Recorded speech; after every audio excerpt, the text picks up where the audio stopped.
So how do you take a civilian, someone maybe just like you, and turn them into a security asset on a multi-million-dollar vessel in just a few days? Well, it's an intense, super rapid transformation that happens out at sea. We're going to break down that absolutely critical first week and really dig into the journey from being a brand new apprentice to becoming a vital link in the chain of maritime security. Let's dive in. You know, your first day on the job doesn't actually start when you step on the ship. It really begins the night before, and it's about so much more than just getting a good night's sleep or having a decent breakfast. This simple prep, it's really your first test. It shows that you get it, that you're stepping into a world where discipline and being ready aren't just suggestions. They are the absolute baseline for survival. All right, so you made it. Welcome aboard. This is where your first week really kicks off. And this isn't some gentle orientation. Not at all. It's a full-on immersion, designed to build your foundation as a professional mariner. And believe me, it happens fast.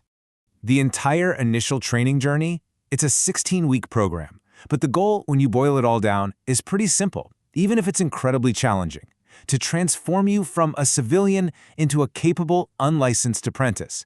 I mean, think about that. In just 4 months, you're expected to be fully integrated and ready for the massive responsibilities of life at sea. And the sheer pace of this first week is just staggering. I mean, on day one, you're learning the absolute basics, ship terminology, how to tie knots, but then just 3 days later, by day 4, you're commanding a virtual vessel in a full-mission bridge simulator. There's no easing into it. This is all about rapid immersion, equipping you with this huge range of knowledge, from safety drills to engineering fundamentals, all in just 5 days. Okay, so you've learned the physical skills. Now you have to learn the rules. Because out here, security isn't something you just improvise. It is governed by a strict, internationally recognized playbook that every single mariner needs to know by heart. And at the heart of literally everything is something called the ISPS code. You can think of this as the master rulebook for global maritime security. What it does, essentially, is create a standardized framework so that a ship from Panama and the port in Singapore are speaking the exact same security language, operating with the same level of alertness. It's a huge deal. So if the ISPS code is the big, global rulebook, then the Vessel Security Plan, or VSP, is your ship's personal playbook. It is completely customized to that specific vessel's design, its cargo, and its routes. The VSP is what takes all that dense international law and turns it into a practical, step-by-step security guide for the crew. And of course, every playbook needs a quarterback. On a ship, that person is the Vessel Security Officer, or VSO. This is the person accountable to the ship's master, and their entire job is to make sure the VSP isn't just some document sitting in a binder. They make it a living, breathing part of the ship's daily operations. And the VSO's job is all about action. You can actually see the cycle right here. They're constantly inspecting the ship, they're training the crew, they're reporting any incidents, and they're updating the plan. They are the absolute essential bridge that connects written policy to what happens in the real world. This is where the ship's security plan meets the shore. It's called a declaration of security. The easiest way to think of it is as a formal security contract between the ship and the port. It details exactly who is responsible for what, from monitoring the gangways to searching the waters around the ship. It's designed to leave absolutely no gaps, no misunderstandings, nothing to chance. So we've covered the plans, the codes, and the officers. That's the what. Now let's get into the why. Because these rules, all this paperwork, they exist for one reason: to counter very real and constantly evolving dangers. And staying ahead of these dangers isn't about, watching the news. It's a formal, rigorous process. Crews are required to consult official threat assessments from military and intelligence sources.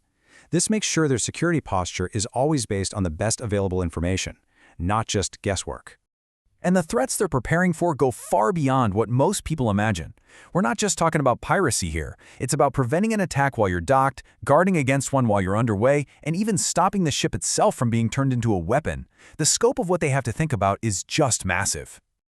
So with all these different threats, how does an entire industry stay on the same page? Well, this is where MARSEC, or Maritime Security Levels, come in.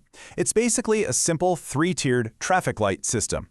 When the Coast Guard sets the MARSEC level, every single ship in port knows exactly which pre-planned security measures from their VSP to activate instantly and altogether. Okay, so you've got the knowledge, you know the rules, and you are aware of the threats. But honestly, none of that theory matters one bit if you can't act when the time comes. This final piece is all about turning those plans into real, concrete action.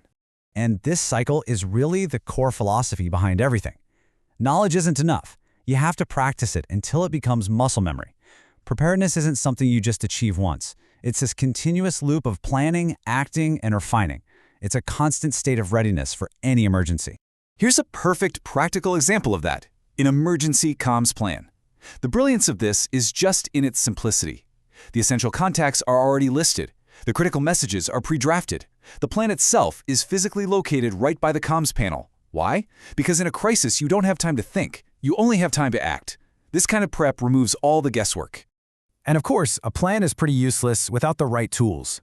Specialized equipment like the CBRN filter for chemical, biological, and nuclear threats is a critical layer of defense. Knowing how to use this gear and trusting that it's going to work is absolutely fundamental to a mariner's confidence. And the range of hazards is just immense. I mean, on one hand, you're training for invisible, high-tech threats that require that CBRN gear. On the other, you're doing grueling physical work, like tank cleaning. Being a mariner means being mentally and physically prepared for absolutely anything and everything. So when that alarm finally sounds, all of that training just has to kick in. These are the immediate actions, clear, non-negotiable steps for every single person on board. But you know, all the plans, all the drills, all the equipment, it ultimately depends on one final crucial element: the personal will to survive. And that brings us to the final, and maybe the most crucial question. We can teach procedures. We can provide the best equipment on the planet. We can drill until every single action is second nature.